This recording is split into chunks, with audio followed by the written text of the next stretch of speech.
everyone. I'm Kayla Hanson, your co-host at the One Soccer Nation podcast. Today, I have the pleasure of interviewing Jess Silva.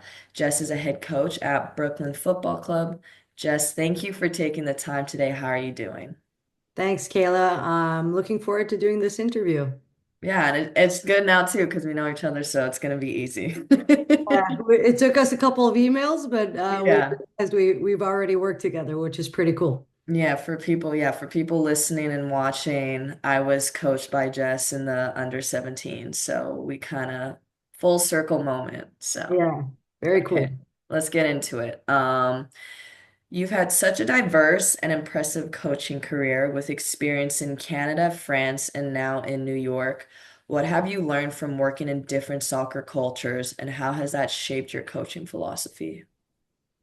Yeah, it's first and foremost super exciting to be able to work in different environments, especially comparing North America with Europe. There's a lot of cultural relativism in everything we do, and we're basically people managing as coaches. And it really shows you the impacts of diversity and social settings and how to communicate with different people in different languages sometimes. But also the importance of club culture in Europe, that's a really, really important factor when you get involved with a club. They already have a DNA established, they already have a history established, and a lot of the players that come up through the tunnel actually have kind of the values and the culture that goes in aligned with the club. So when you're building a coaching philosophy, you have to take that in account when you're working in Europe because it's such a big important factor when you're representing the community and the cities. So it's been really eye-opening and exciting because you get to really be diverse in your coaching philosophy as well. Mhm. Would you say you have a preference on, where you liked coaching the most and stuff like that? Oh, very Like good was question. like very were like very different or similarities to like being in Canada, France, and then now in Brooklyn. I'm loving where I'm at right now Mhm. with my players and my staff. I feel like it's a nice mix of both worlds because half of my team has European experience. Yeah. So it's a nice mix of Europe and North America. But honestly, it's so difficult to pick because you look back and you have special moments with every group, and there's huge advantages of coaching Canadians versus coaching Europeans versus Americans. So every culture has its advantage and has its little challenges, but it's difficult to pick. I think I'm just someone who likes to live in the present, so kind of doing my thing right now full-heartedly.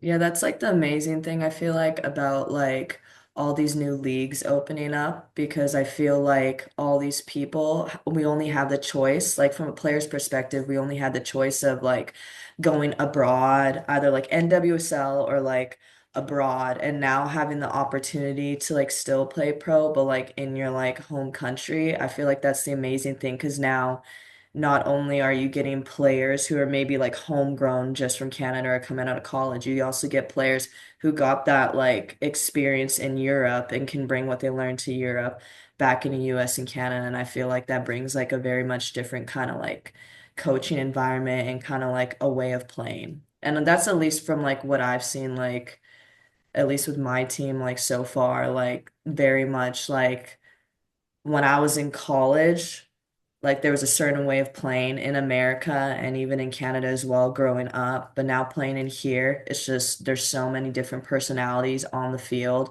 because of that experience. And I think that's kind of what adds on to it and makes it a lot better. I agree. Like the new leagues popping up are game changers for women's soccer development in North America, and they were needed and necessary for player development, for coach development, for women's sports in general. So it was a long time overdue necessity in Canada, and I'd argue even the U.S. because the NWSL doesn't cover every type of player and Mhm. the mass that it has. So. I'm super excited about these new leagues popping up, and it's just going to give more opportunity to females and Mhm. uh, it gives us more recruitment possibilities because you get to see players at the professional level keep competing on a regular basis. So super excited about these new leagues. Yeah, you kind of said it any better.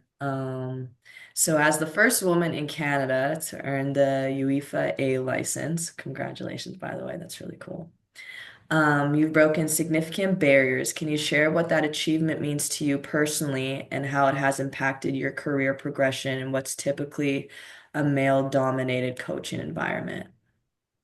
Yeah, I didn't really know that I was the first until I got it and then I heard about it. And to be quite honest, it didn't, yeah, I mean, you're proud and stuff, but you just don't want to be the last. Mm-hmm. Like I shouldn't have been the first. And I know I'm no longer the only person. I know there's multiple Canadian females that now have their UEFA A license, and hopefully there's a day where we get our pro license, and we're proud of that as well. So I think the most important thing is that there are a lot of good quality female coaches in Canada, and that hopefully they get the opportunities necessary to progress. And I guess I just feel grateful to have had those experiences and the opportunity to do what I did back then of going back and forth from France to Quebec and doing the course. And it's obviously had a huge impact on my career because I wouldn't have had the opportunities in Europe had I not had my UEFA A license. So I guess I just feel grateful, but more importantly, I'm just happy I'm no longer the only one, and Yeah. I'm hoping that that number keeps growing. hmm No, I think it's really amazing though, because like I agree with you in the sense that maybe like you were kind of shocked that you were the first one, but I think it's pretty cool how you like kind of like broke that stigma in a way where usually it's predominantly only like male coaches, but like you hopefully, which you did, started a pathway where like female coaches like have the ability to do that as well and just as good and maybe even better. So that's super cool. That's super amazing. Thanks. Yeah, no, it is. So your time at FC Metz was marked by navigating challenges, particularly during the COVID-19 pandemic. How did you manage to keep the team focused and motivated during such a difficult period? And what was the key to your team finishing second in the league? Probably one of the most challenging periods in my life, both personally and professionally. Mhm, But I mean, again, our conditions in France were very particular because we were professional athletes and coaches. We were allowed to train. And we went through all these phases of like, we went through a phase where we couldn't have contact with players, or players couldn't have contact with the same gear as other players. It was absolute craziness in hindsight. But I think from a coaching perspective, what at first it was just about like keeping us focused on being able to prepare and keep the fitness levels high, but also the intensity at training high enough. And then when you realize that the season wasn't going to continue, you took this completely different approach towards training, and it became about developmental approach. And more often than not in professional environments, you're not going to have time to actually develop your players on a regular basis and actually take time to like get individual feedback.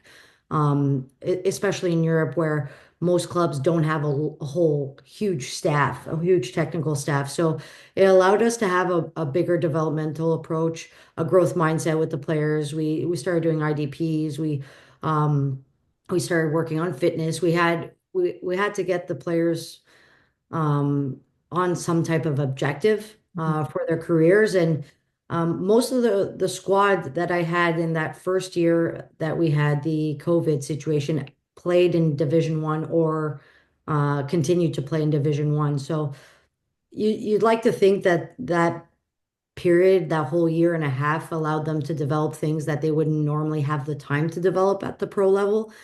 Because when you're competing on a regular basis, then there's this whole other mental aspect that comes into play where maybe I'm playing, maybe I'm not playing, maybe I'm getting the reps in, maybe I'm not getting the reps in. The starting 11 usually gets a lot of training and a lot of feedback. Some of the other players don't get as much feedback. So it was an opportunity at that moment to develop players in a different angle, and it was super challenging, and saying otherwise would be a lie. But I'd like to think that we did our best to keeping the environment as positive as possible, and more importantly, we were grateful to have that social space because a lot of people were locked down in their houses, and we were at least allowed to train. So that was pretty cool. Yeah. I mean, I agree with you in the sense where I feel like during that time, like it definitely was a more like of a mental struggle and building yourself mentally. I mean, during the COVID-19 pandemic, I was still in college during that time. So I had to like, we like just finished off having like our best season and then went home for those 4 months and didn't come back. And then ended up coming back in June to like kind of start school again because I guess they figured out a way how to work around COVID. But just like from a player's perspective, like, that's why I'm saying it's really interesting hearing it from a coach's perspective, because from a player's perspective, coming back, like I feel like not everyone was taken as seriously, and I feel like as well. It was a lot harder on people mentally because like we've been gone for so long, like only, seeing the people in our houses for like 4 or 5 months. And then to come back and have to, mentally get back into doing classes and school again and like soccer practice and fitness and all that was like very mentally draining. And I know like a lot of people, even including myself, are having like a hard time getting back into it and also taking it seriously because like we couldn't even get through majority of the season because like it was that time where like they didn't know how bad COVID was or how contagious it was and they didn't have the resources to really study it and know yet that like one person would get it and even if you were in the car next to them like you were done too and like we would have like half our team done for like a whole month and so we would have to teams would have to forfeit games and like the NCAA tournament wasn't even like the actual tournament. Like it was like narrowed down to like very like fewer teams. So I feel like it was just like to us it was kind of like I don't want to say like a gimme season, but like it was just hard to get back into that competitive mindset when the environment we were working in wasn't like in the same that it was when we left it, if that makes sense. So I agree with you in the sense that it was a very big mental, I feel like more mental than physical coming back from like COVID and just like hearing your coach's perspective. I think that's really cool because like when you're in it and you're a player, you're not really thinking about that and stuff like that.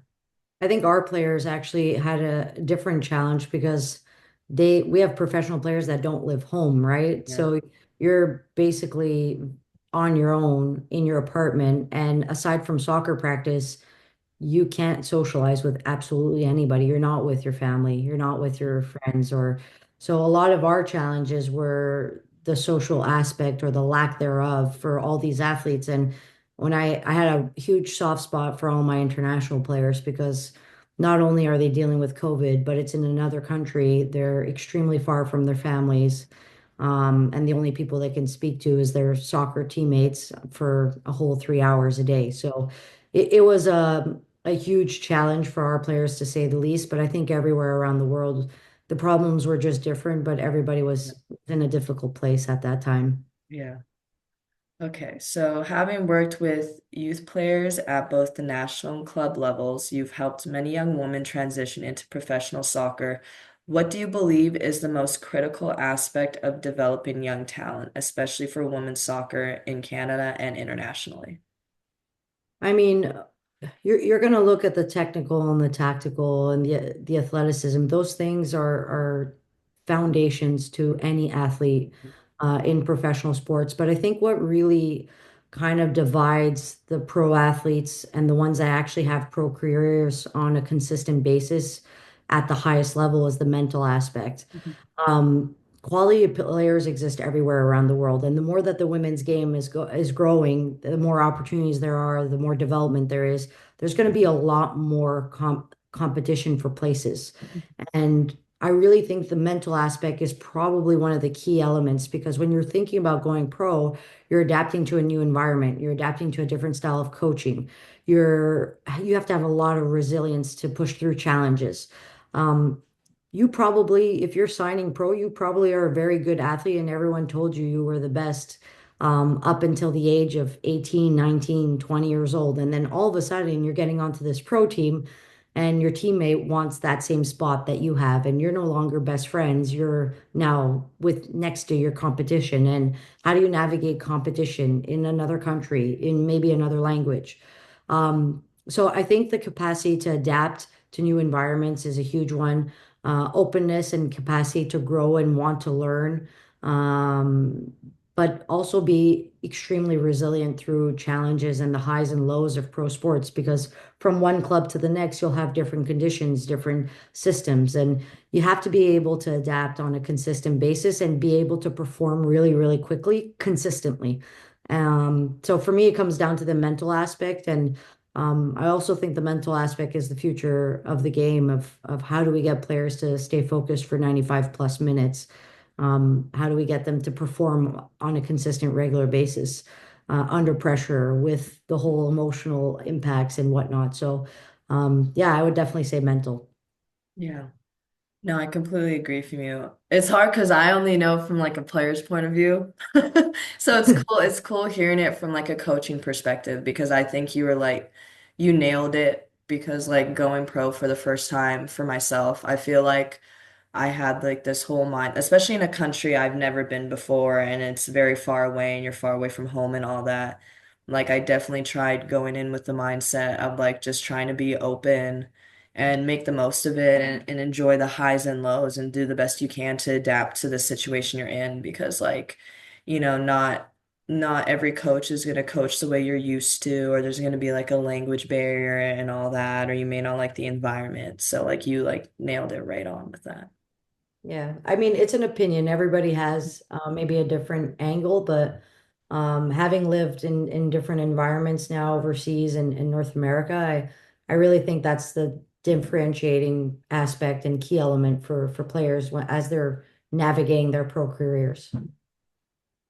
So you were heavily involved in the creation of the Women's Coach Mentorship Program, which had a 100% satisfaction rate in its first year. I did my research on that.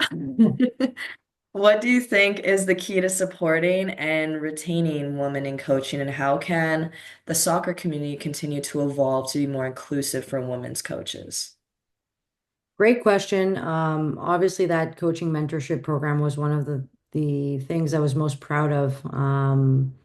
I guess for me, it was more that we had numbers at the younger ages, but we weren't retaining the female coaches. And when you kind of take the time to study the numbers and the evolution of the numbers, a lot of people have a breaking point, and it's basically trying to understand what the coaches are going through and why and where they need help and trying to adapt them. And that's what mentorship is about. It's not a book, it's not an instruction manual. It's very individualized. And that's why mentorship is so important as you're navigating through your careers, or basically just a support system that you can count on. I continue to have a regular support system where we don't talk often, but we call each other and we'll try to talk about challenges, talks about the highs and lows of the game, and it's so important. FIFA actually established a program for UEFA A coaches and UEFA Pro license coaches, a mentorship program. And the idea kind of started from there, and basically, how do we do that at a smaller level in our province? And it's something I'm proud of. I was pretty satisfied to get that up and running, and I saw recently that they've continued the program, and that's really exciting to hear. But it's all about individualizing the development of the coach, and obviously the field part is a big part of it, but also having the difficult conversations of those challenges is super important. So yeah, it was an exciting project for sure when I put it up a couple of years ago. Yeah, that's amazing that you started that, by the way. Okay, now getting into more of now you being the head coach of Brooklyn. So your new role as the head coach marks an exciting chapter. What is your vision for the club in its inaugural year in the USL Super League? And how do you plan to build a strong foundation for women's soccer in the Brooklyn community? Yeah, I mean, it's obviously so exciting to be in a city like New York and more specifically Brooklyn, which um, I don't think people realize how special Brooklyn is. And until you visit it and realize how big it is and how nice it is and charming it is, you actually just think of coming to New York and going to Manhattan. But Brooklyn is a super charismatic city. And in comparison to my experiences of being a coach in France for two different clubs, those clubs already had established DNAs and values and identities. And the biggest thing for me as we're navigating this first year is getting the DNA of this club right and the culture right. And we've went about that in a very inclusive fashion. I manage with leadership groups and have two great captains that know how to navigate the players, and we're kind of building this together as a staff and as players, and we've done a really, really good job of analyzing our past experience and things that we don't want to repeat from different environments, and then kind of analyzing, okay, now we get a fresh slate. This is a completely blank page. What do we want out of this environment? What's the legacy we want to leave on the field, but also off the field? Because in football, you're only here for a certain amount of time or years. So the greatest thing you can do is leave a legacy and leave a footprint. And that's what we're trying to do is have a very specific culture within the training environment that next year or the following years, you're going to feel it and you're going to know if you go to Brooklyn, this is what it's like. And then the second part is off the field. How do we want to be within the community? How do we want to represent Brooklyn? What does that mean? So we've been consistently working on that just until recently when we were in Italy. We spoke about it again, and we have these culture meetings probably every 2 months. And yeah, I think that's the biggest element right now on top of the football that we're doing on a regular basis. No, I can kind of relate to that because with the NSL, like our league's very and our team is very new as well. So it feels definitely very different from, playing on other teams who have already, like you said, like established, what they're gonna do and their goals and their vision and kind of the environment they have. But to do that all from scratch and to be a part of that, I feel like is like a very different thing, but like in a very cool and amazing way because like, you never get to really say you got to like start and be a part of like a team or a league that just started out and build it from there and hopefully look back at like years from now and be like, you started that. At least that's where like my mindset is as well to be a part of, AFC Toronto right now too. But we just started out our first 2 weeks, so we still haven't gone to all that, integrating all the culture and stuff yet, but we're like slowly getting there. But it is really exciting and it's interesting to see, the players you have and how they think and thinking how we can build things together and integrating the coaches and thinking of a way we can all build like a culture and environment that's inclusive. But it's really cool to see and I'm really excited for you and I can kind of relate to that sense with that because I do feel like it is very different, very much different than being a part of the team that's already established for sure. Yeah, and especially in the NSL, like you guys have such a great opportunity in Canada where there's absolutely no league and Mhm. no previous capacity to represent something that's bigger than us, right? So it's a lot of work. The first year is always the hardest. You navigate through all these challenges and things you didn't expect, and but it's also beautiful in a sense because it allows you to kind of leave your mark in the most positive way possible. Mhm. Is there maybe any like challenges so far that you'd like to share that you feel like as a coach you've been having to navigate through with the new team? Yeah, I mean, full transparency, New York, like they have this quote, New York ain't for everybody. And I never really understood it until I got here. It's not for everybody. It's it's such a great city. It's an exciting city, but it's also packed with a lot of history and complexities and already a bunch of programs and fields that are taken and it's hard to build a brand new club in New York. It's really, really hard. It's probably one of the hardest cities in the world to build a professional club. So yeah, we're dealing with a bit of challenges as we're navigating this first year.